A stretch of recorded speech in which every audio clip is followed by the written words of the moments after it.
I'm Peter Davis. I'm Chief of the Galveston Island Beach Patrol, and we're going to talk about a little bit of safety tips here on the beach today. You know, the number one for us is always swim near a lifeguard. We have a great lifeguard service here in Galveston, and so you've got a trained person that can be that extra layer of protection, catch you if you mess up, and be there if you have a lost kid or an injury or something like that. The second huge one here in Galveston is stay away from the rocks. You know, rip currents are responsible for 80% of our rescues and rescues around the country that happen in the beach.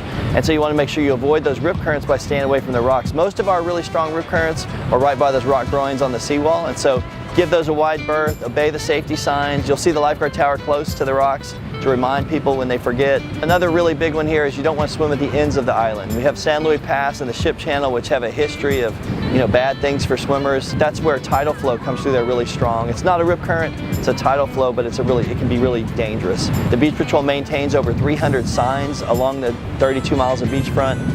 We also have a flag system on the back of each tower, entrance to some of the beach parks, and at stations up along the seawall.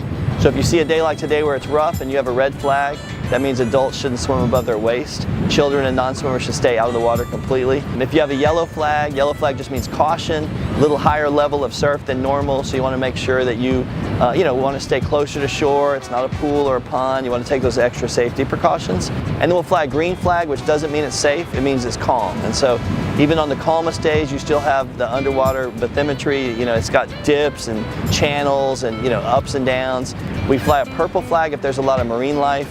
It's usually not going to be sharks or anything like that. That's usually just jellyfish or sometimes stingray. And then we have a little pennant, an orange triangle, and that would be an air or water quality warning with our partners with UTMB who monitor air quality, and then, you know, with our partners at Texas Beach Watch through the Health District that are checking the water periodically. You know, one thing you want to remember is we have a ton of lost kids. I mean, Beach Patrol alone, not even with their partner organizations, probably is between 200 and 300 lost children reunited with their parents every summer. So make sure you keep an eye on those kids when they're out at the beach.